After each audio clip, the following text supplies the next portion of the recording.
अगर सिर का दर्द इतना तेज हो जाए कि रोशनी भी चुभने लगे, आवाज से चिड़चिड़ाहट होने लगे और ऐसा लगे जैसे सिर के आधे हिस्से में कोई हथौड़ा मार रहा हो, तो सावधान रहिए, क्योंकि यह साधारण सिर दर्द नहीं भी हो सकता है। यह हो सकता है माइग्रेन।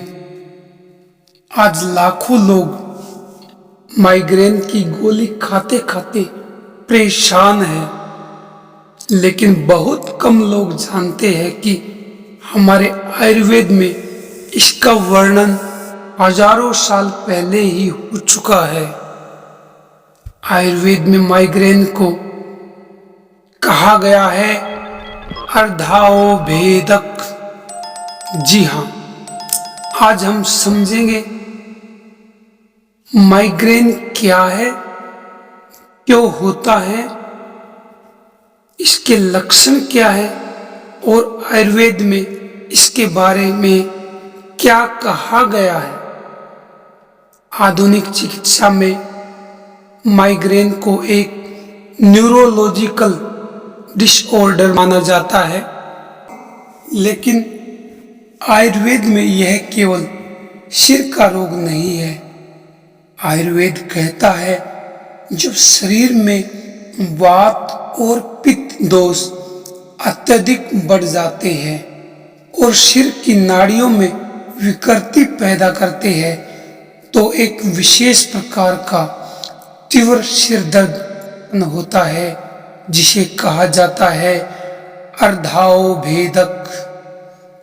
अर्ध मतलब आधा, अवभेदक मतलब भेदन करने वाला दर्द, अर्थात सिर के आधे भाग को भेदने वाला दर्द। यही आधुनिक भाषा में माइग्रेन है। आयुर्वेद के प्रमुख ग्रंथ अष्टांग हृदय में बताया गया है कि जब वात और पित्त दोष सिर की नाड़ियों में प्रवेश करते हैं, तो व्यक्ति को ऐसा दर्द होता है जो आधे सिर में होता है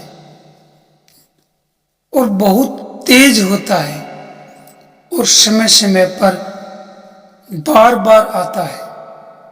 इसी प्रकार चरक संहिता में भी शिरोरोग के अंतर्गत अर्धाओवेदक का वर्णन मिलता है। इससे यह स्पष्ट होता है कि माइग्रेन कोई नया रोग नहीं है। अब बात करते हैं माइग्रेन क्यों होता है। आयुर्वेद के अनुसार माइग्रेन का मुख्य कारण है दोषों का असंतुलन, विशेषकर वात दोष और दोष। जब ये दोनों बढ़ जाते हैं तो सिर की नाड़ियों को प्रभावित करते हैं।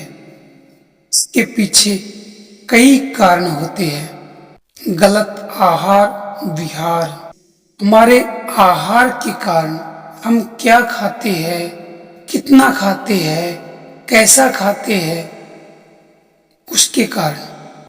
बहुत ज्यादा खट्टा खाते हैं, बहुत ज्यादा मसालेदार खाते हैं, बहुत ज्यादा जंक फूड खाते हैं और बहुत ज्यादा फास्ट फूड और तला हुआ खाते हैं। यह सब पित्त को बढ़ाता है और जब पित्त बढ़ता है तो सिर दर्द और माइग्रेन की संभावना भी बढ़ जाती है। नंबर 2 पर आता है अनियमित जीवन शैली।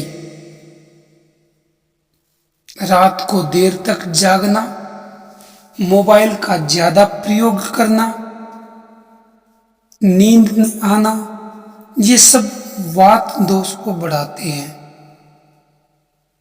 और वात बढ़ने से नाड़ियों में दर्द और स्पंदन बढ़ जाता है। नंबर 3 तनाव। आज की जिंदगी में मानसिक तनाव बहुत बड़ा कारण है। चाहे छोटे बच्चे को देख लो, चाहे एक बुजुर्ग को देख लो, तनाव हर किसी के जीवन में मिलता है, खासकर आधुनिक जीवन में। कोई भी 5 साल का बच्चा भी ये बोल देता कि मेरे को स्ट्रेस है। आप ही देख लो वो क्यों है? ज्यादा चिंता करने से, ज्यादा गुस्सा करने से और ज्यादा भयभीत होने से। ये सब मन को ही नहीं, शरीर को भी प्रभावित करते हैं। आयुर्वेद कहता है मन और शरीर दोनों एक दूसरे से जुड़े हुए हैं, इसलिए मानसिक तनाव भी माइग्रेन का कारण बन सकता है। नंबर 4, ज्यादा देर तक स्क्रीन के सामने बैठना, चाहे वो मोबाइल हो, चाहे वो लैपटॉप हो, चाहे वो टीवी हो। जी हाँ, इनका लगातार उपयोग आंखों और मस्तिष्क को थका देता है। इसी कारण नसें कमजोर हो जाती है और आंखों पर चश्मे चढ़ जाते हैं, चाहे वो बच्चा हो, चाहे वो जवान हो, चाहे वो बूढ़ा व्यक्ति हो। इससे सिर की नसों पर दबाव पड़ता है। नंबर 5, पाचन खराब होना। आयुर्वेद कहता है सभी रोगों की जड़ है अग्नि। जब पाचन शक्ति कमजोर होती है तो शरीर में आम बनता है। यह आम शरीर में जाकर कई रोगों को जन्म देता है, जिसमें माइग्रेन भी शामिल है। बात करते हैं माइग्रेन के लक्षण। वैसे तो माइग्रेन के कई लक्षण हो सकते हैं, जैसे आधे सिर में तेज दर्द, रोशनी से परेशानी, तेज आवाज से चिड़चिड़ापन, मतली होना, उल्टी होना, चक्कर आना, आंखों के सामने चमक दिखाई देना। कुछ लोगों में माइग्रेन का दर्द कई घंटों तक रहता है और कभी कभी 2-3 दिन तक भी रह सकता है। माइग्रेन को ठीक करने के लिए आयुर्वेद क्या बोलता है? आयुर्वेद केवल दर्द को दबाने की बात नहीं करता। आयुर्वेद का मुख्य उद्देश्य है रोग की जड़ को समझना और उसे समाप्त करना। इसलिए माइग्रेन के उपचार में आयुर्वेद 3 चीजों पर ध्यान देता है: आहार, विहार और औषधि। आहार क्या है? मतलब क्या खाना चाहिए? आयुर्वेद के अनुसार माइग्रेन में भोजन हल्का और संतुलित होना चाहिए, जैसे मूंग की दाल, घी, ताजा फल और हरी सब्जियां।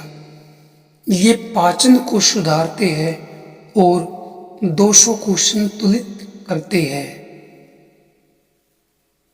आप क्या न खाएं, माइग्रेन के रोगी को इन चीजों से बचना चाहिए: ज्यादा मिर्च मसाले से, फास्ट फूड से, कोल्ड ड्रिंक से और ज्यादा चाय कॉफी से। ये सब पित्त को बढ़ाते हैं।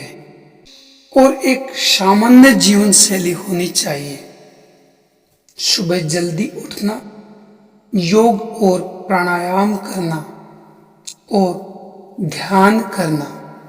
ये सब मस्तिष्क को शांत करते हैं। आयुर्वेद में माइग्रेन के लिए कई उपचार बताए गए हैं, जैसे नस्य, शिरोधारा, अभ्यंग। ये उपचार सिर की नाड़ियों को शांत करते हैं और धीरे धीरे माइग्रेन को कम करते हैं। आज दुनिया में लाखों लोग माइग्रेन से परेशान हैं। कई लोग सालों साल दवाइयाँ खाते रहते हैं, लेकिन असली समाधान तब मिलता है जब हम अपने शरीर को समझते हैं। आयुर्वेद हमें यही सिखाता है, शरीर को संतुलन में रखना। जब जीवन संतुलित होगा तो रोग अपने आप दूर होने लगेंगे। अगर हम अपने भोजन, अपनी दिनचर्या और अपने मन को सही दिशा में ले जाए तो माइग्रेन जैसे रोग भी धीरे धीरे खत्म हो सकते हैं।